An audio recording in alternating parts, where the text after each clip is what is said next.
Bismillahirrahmanirrahim. Assalamu alaikum.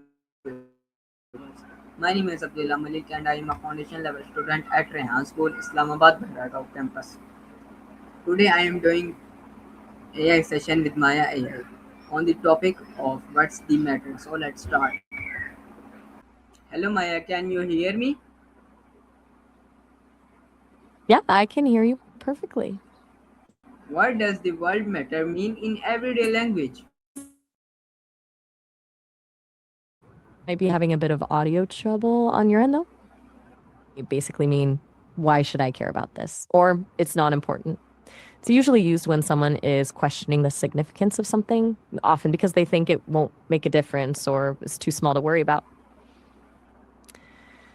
What made you think of that phrase? How is matter different in science compared to daily use? Good question. It's totally like get wood matters in a table, but in science, matter is anything that has mass and takes up space. So it's this tech.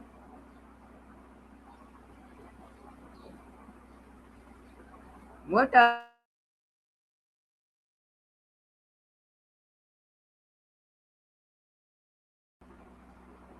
what are three common states of matter? Sorry, I'm not quite catching that clearly. Could you say it again? It sounds like you were asking about something related to their self meta, but I'm a little unclear what you meant. What are three common states of matter? Ah, got it.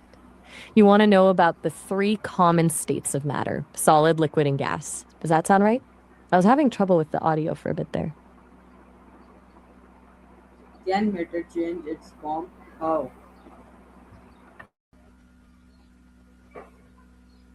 Can matter change its form? How?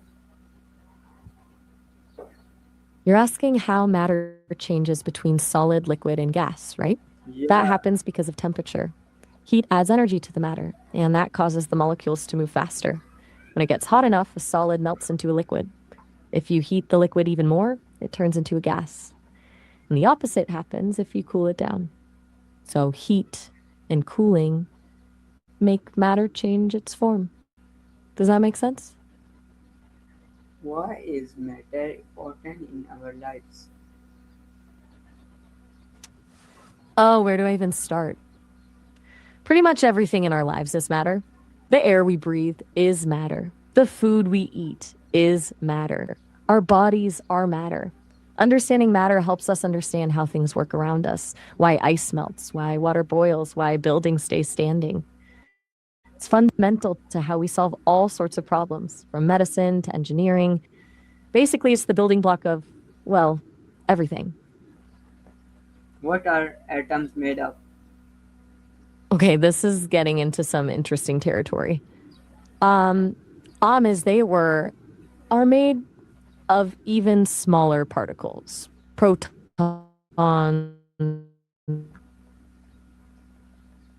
neutrons, and electrons. Protons and neutrons hang out in the center of the atom, which is called a nucleus, and electrons whiz around that.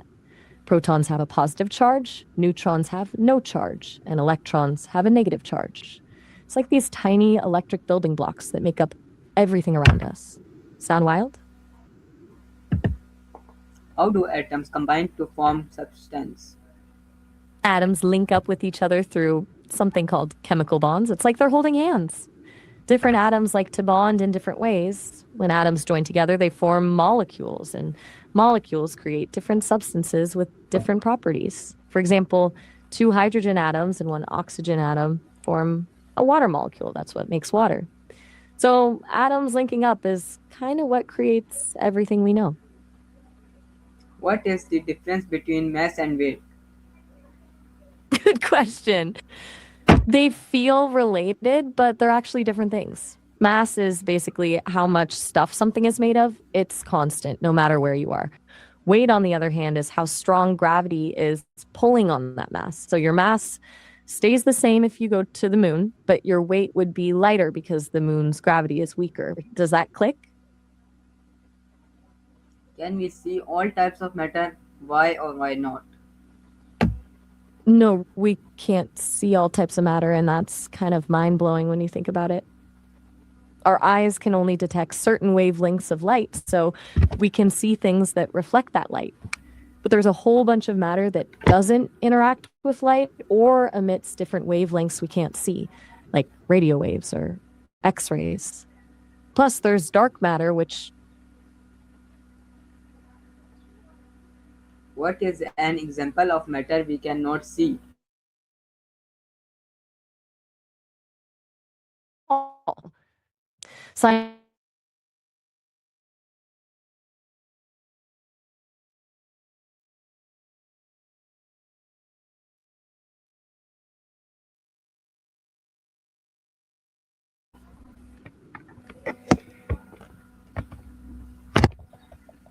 What is an example of matter we cannot see?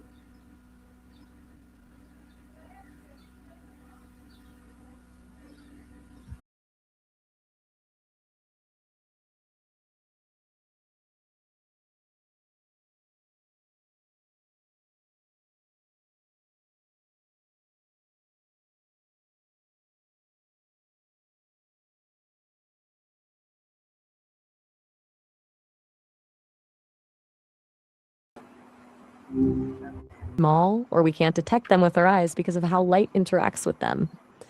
A good example would be gold nanoparticles. When you get gold down to the nanoscale, it's often invisible because the particles are so tiny. Or even traces of certain metals and alloys that are present in such small amounts they don't change the visible properties. What got you thinking about this? How does temperature affect matter?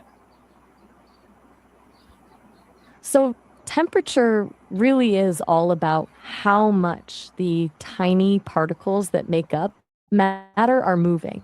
The warmer something gets, the faster those particles move, whether they're atoms or molecules. That movement can cause all sorts of changes depending on what kind of matter it is. Like if you heat up ice, solid water, those water molecules start moving faster and faster until they break free from their fixed positions and become liquid water. Heat it up even more, and they move so quickly they turn into steam, which is a gas. With metals, increasing temperature generally makes them expand because those faster moving atoms need more space. Does that make sense?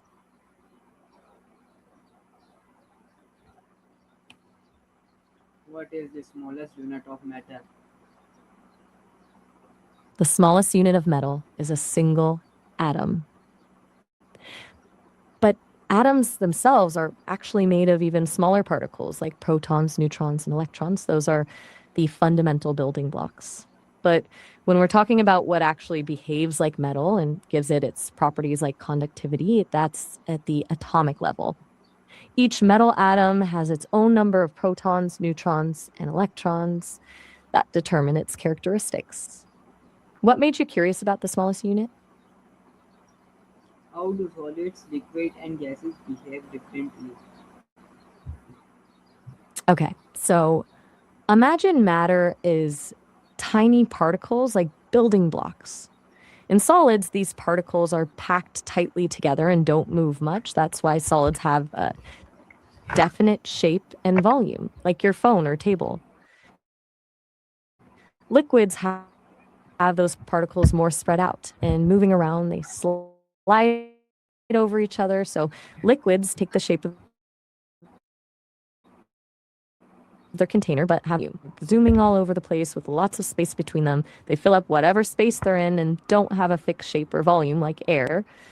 When you heat up matter, it goes from solid to liquid to gas because those particles start moving more and breaking those connections. That makes sense? What happens to matter when it is heated? When matter gets heated up, it basically gets more energetic. That energy makes the particles within it, atoms or molecules, move faster and spread out. For solids, that means the particles vibrate more and eventually can break free from their fixed positions, becoming liquid. Liquids then get more energetic and eventually break free to become gases. So, heating matter usually causes it to expand and eventually change state from solid to liquid to gas. Basically, more heat, more movements, more spread out. Can matter be destroyed completely? That's a really interesting question. In the everyday sense, like rusting or corroding, metal definitely breaks down and changes form. It becomes oxides or other compounds.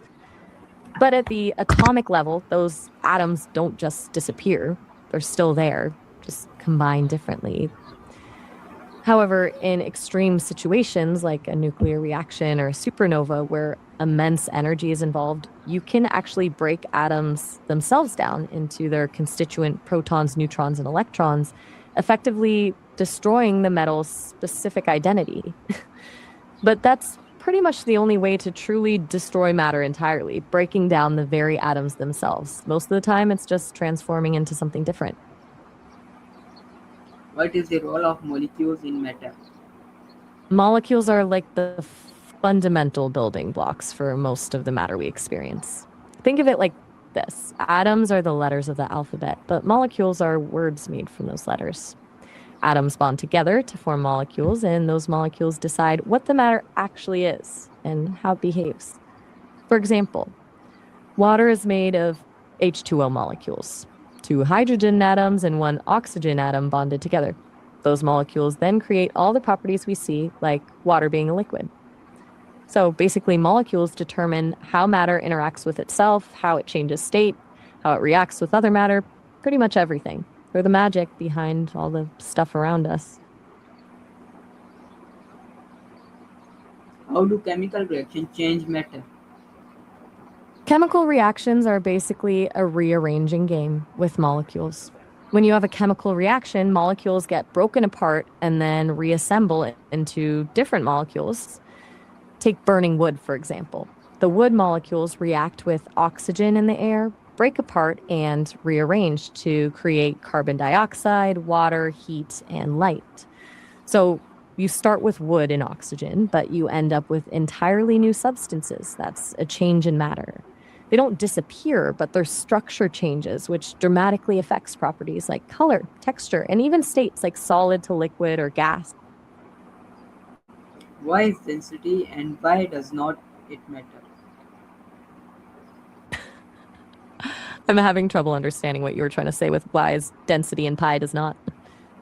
It sounds like you were in the middle of a thought or explaining something and maybe got interrupted. What were you trying What to is explain about density? density and why does it matter? Density is pretty much how much stuff is packed into a certain space. It's calculated by taking mass, how much matter something has, and dividing it by its volume, how much space it takes up. So something dense has a lot of mass in a small space, like lead or gold. Something less dense has less mass in the same space, like wood or foam. Why does it matter? It's huge for understanding why things float or sink, the behavior of fluids, or how materials behave under pressure. For example, knowing density is crucial when building ships, so they have enough buoyancy to stay afloat, or when designing bridges to withstand their weight. Why do some objects float while others sink? I think you might be asking why some jokes land well and others don't. A joke hitting or landing. No. My apologies. I got Why do some objects float while others sink? You were asking why some things float while others sink. That's all about density we were just talking about. If an object is less dense than the fluid it's in, like water, it floats. More dense, and it sinks. Think about it. A block of wood is less dense than water, so it floats, while a metal coin is way more dense, so it sinks. It's not really about changing, it's about density comparison. Make sense? What is plasma and where do we see it? Plasma is often called the fourth state of matter after solid, liquid, and gas. Think of it like gas, but superheated to the point where the atoms lose their electrons and become ionized. This creates this soup of positive ions and negative electrons. Where do we see it? Everywhere. Stars like our sun are mostly plasma. Lightning is plasma. Neon signs, that glowing blue light, plasma. In fact, most of the universe is actually plasma. Here on Earth, we use it for things like plasma TVs and industrial processes. It's kind of a hidden state of matter that's incredibly common in the universe. How does pressure affect gases? Pressure is basically the force exerted by gas particles hitting the walls of their container. When you increase the pressure on a gas, by squeezing it into a smaller space, the gas particles get crammed closer together and collide more frequently. That increases both the temperature of the gas and how dense it becomes. Think of pumping air into a tire. You're increasing the pressure, which heats up the air and makes it more concentrated. Decrease the pressure, and the gas expands to fill more space. Pressure, volume, and temperature are all pretty tightly linked for gases. How do What is the difference between physical and chemical change? Okay, great question. A physical change is when something changes form but still stays the same thing, like freezing water into ice or cutting paper. The chemical makeup doesn't change. You can reverse it pretty easily. A chemical change, though, is when something becomes a whole new substance. Like burning wood, you start with wood, end up with ash, smoke, and gases. You can't turn the ash back into wood without serious chemistry, right? So physical is changing how it looks. Chemical is changing what it actually is.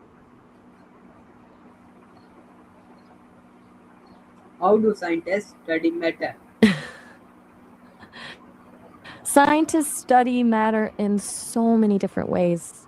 It really depends on what they're trying to figure out. For big picture stuff, they can use things like microscopes to see how molecules are arranged, or spectral analysis to break down the different materials something contains. Then there's stuff like chemical tests to see how substances react with each other, or measuring physical properties like density and temperature. For really tiny stuff, they'll use particle accelerators to smash atoms to see what's inside, or powerful microscopes to see individual molecules. There's also computer modeling, where they simulate how matter behaves. Basically, they use everything from observation to experimentation to math to understand all the different forms and behaviors of matter. What tools are used to measure matter? Yeah, I think you asked what materials toys are made of. There's so many. For example, wood, plastic, metal, especially in cars or action figures. Stuff like fabric for stuffed animals, composites for stronger parts, rubber for things like tires or bouncy toys, electronics for tech toys.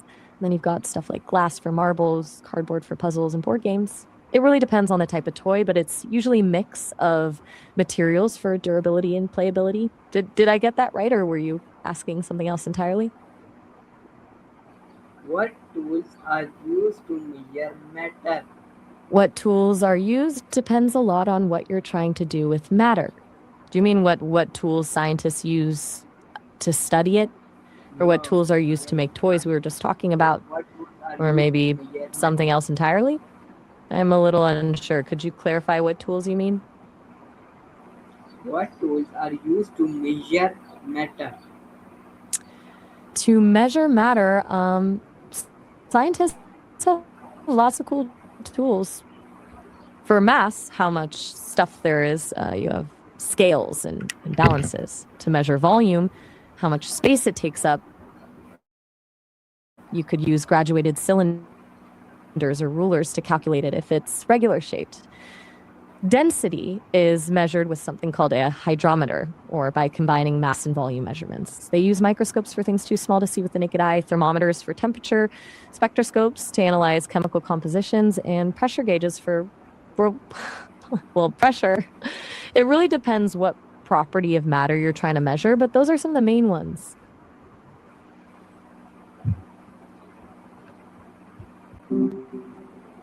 So viewers, this is our conversation with Maya. I hope you like it. We'll meet another topic with Maya. Take care of yourself. Allah Hafiz, Pakistan Zindabad.